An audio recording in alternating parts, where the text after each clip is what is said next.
Alors voilà, on a vu tout plein de choses sur les holdings et vous pouvez peut-être me dire, Romain, c'est encore flou, j'aimerais bien un exemple. Eh bien, on l'a fait pour vous. On va voir ensemble un exemple sur la société holding pour que je puisse un peu vous expliquer les avantages qu'on peut avoir à créer sa société holding.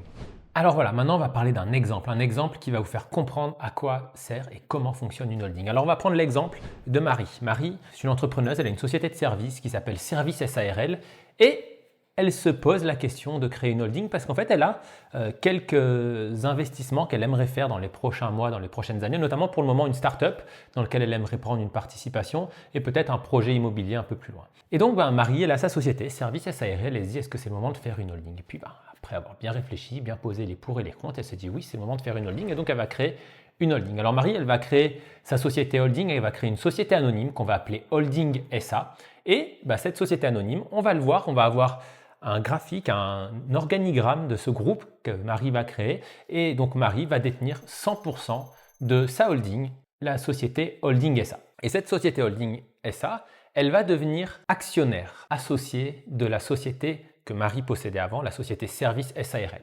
Et donc Marie va transmettre à sa holding cette société Service SARL. Alors, il va y avoir plusieurs manières de faire cette transmission et c'est là où il va falloir se faire accompagner par un expert comptable diplômé, par des experts fiscaux. C'est soit par un apport en nature.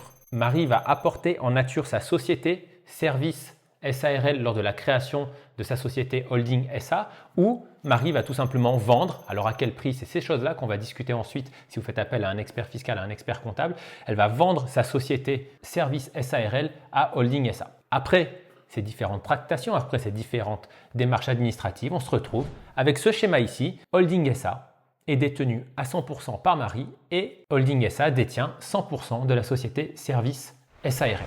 Et puis, quelques mois plus tard, Marie a l'opportunité d'investir dans une start-up et de prendre 30% du capital d'une start-up parce que la start-up a besoin de lever des fonds. Marie va apporter de l'argent. Cet argent, il est dans sa holding. Alors, soit c'est peut-être Holding SA qui a permis à ce que Marie ait de l'argent dans sa holding, soit c'est peut-être Marie qui a prêté de l'argent à sa holding pour pouvoir faire l'investissement dans Startup SA. Tout ça pour dire qu'à la fin, Marie va pouvoir investir au travers de sa holding dans Startup SA et acheter 30% du capital action de la société Startup SA. Et donc, on voit que Marie, du coup, au travers de sa holding, détient sa société Service SARL et la société Startup SA. Et puis, quelques années plus tard, peut-être que Marie a un projet immobilier. Elle souhaite acheter, parce qu'elle a une opportunité, des locaux commerciaux, par exemple, prenons cet exemple-là, et elle se dit, je vais peut-être pouvoir créer une société immobilière. Je vais créer une société, une SARL par exemple, ou une SA, on va l'appeler IMO SA par exemple. Je vais pouvoir créer une société IMO SA qui va acheter un bien immobilier dans le canton de Vaud par exemple. Et puis cette société immobilière va gérer le bien immobilier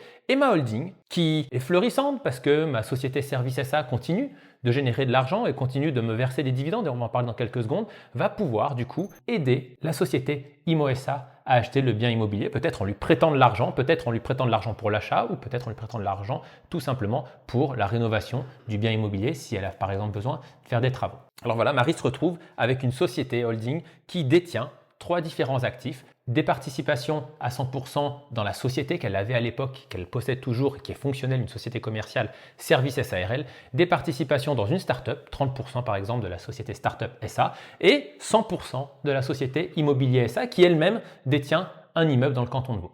Et donc vous allez me dire maintenant, quels sont les avantages, quel flux financier on va pouvoir avoir pour montrer qu'il y a vraiment des avantages finalement à avoir cette holding. Le premier, c'est relativement simple, c'est cette société Service SARL qui continue de prospérer et qui, par exemple, cette année, vient de réaliser un bénéfice de 50 000 francs. Et elle décide, cette société Service SARL, de distribuer 100% de son bénéfice à ses actionnaires, à ses associés. Dans ce cas-là, ici, 100% des bénéfices de Service SARL vont être remontés directement dans la holding de Marie, dans Holding SA.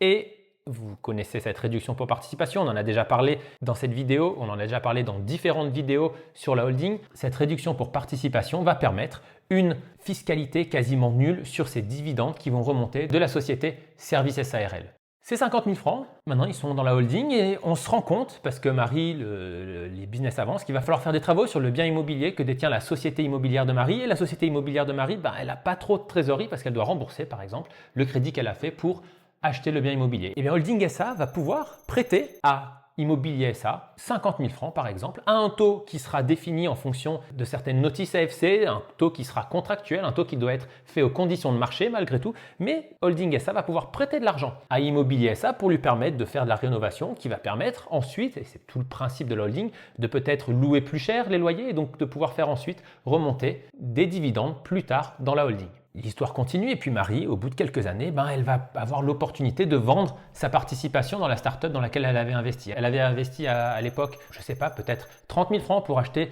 30% du capital de la startup et aujourd'hui, elle va revendre cette société, elle va revendre les 30%, 1 million. Et à ce moment-là, elle va être imposée, bien sûr, sur cette vente, mais seulement sur une fraction de cette vente. C'est-à-dire qu'il va y avoir seulement ici 10% du gain que Marie va effectuer. Donc par exemple, ici, on va dire qu'elle avait investi 30 000 francs, 30% de 100 000 francs, elle la vend 1 million, donc on va dire qu'elle fait un bénéfice grosso modo de 970 000, et elle va seulement payer des impôts sur les 97 000 de plus-value qu'elle effectue, c'est-à-dire 14% de 97 000, on va dire à peu près 13 000, 14 000 francs. Et donc on se rend compte que la somme d'impôts payés sur cette vente qui rapporte 1 million quasiment à Marie et seulement de 14 000 francs, c'est-à-dire que c'est une somme quasiment négligeable quand on met en comparaison avec les revenus générés par la vente de cette participation. Donc on se rend compte vraiment des avantages parce que maintenant ici la holding va se retrouver avec quasiment 1 million de trésorerie et elle va pouvoir peut-être investir dans de nouveaux projets entrepreneuriaux, peut-être permettre l'acquisition au travers d'une autre société immobilière, d'un autre immeuble, d'un autre bâtiment. Donc la holding, c'est vraiment un outil qui va permettre de centraliser les richesses de Marie.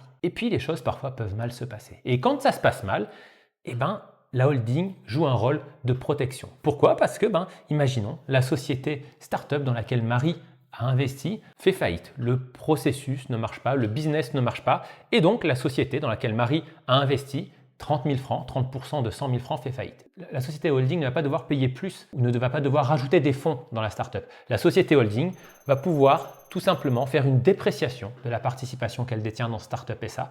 Ça va générer une perte pour la société holding, une perte de 30 000 francs globalement. Et à ce moment-là, cette perte va être aussi déductible des impôts, des autres revenus que pourrait avoir Marie par exemple au travers des prêts qu'elle effectue à sa société Immobilier SA.